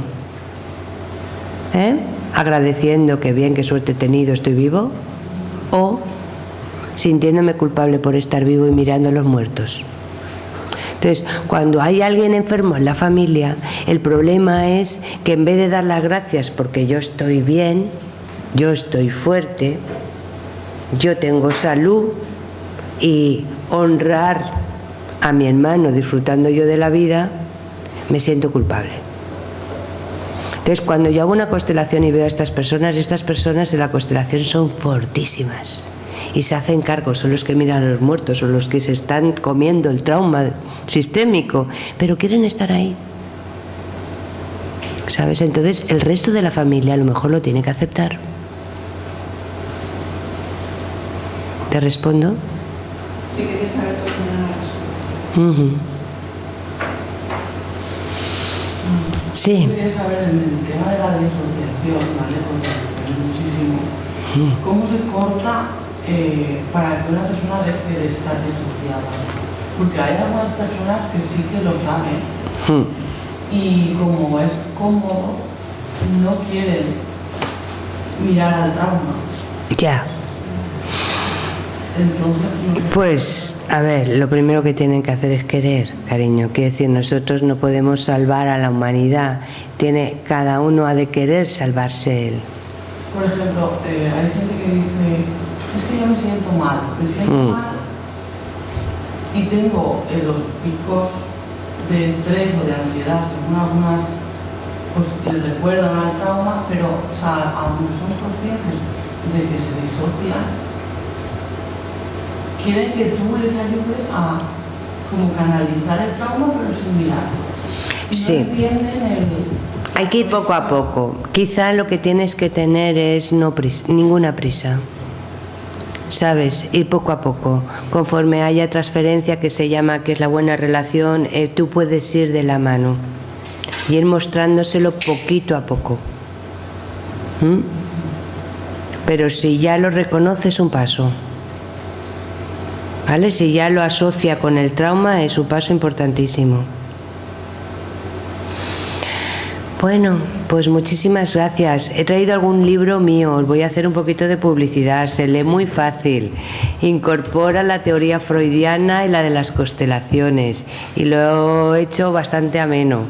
Es como un manual para ayudaros a interpretar sueños con los pacientes o los vuestros propios. Y también voy a hacer propaganda del curso que vamos a empezar, que aún hay plazas. ¿Vale? Que es un curso de pura clínica, ¿vale? Para daros instrumentos totalmente práctico y la verdad de una forma muy amena, siempre desde la práctica y desde los casos, para que aprendáis a manejar instrumentos para trabajar con los pacientes. Pues nada, con todo esto, gracias. buen fin de... Bueno, muchas gracias.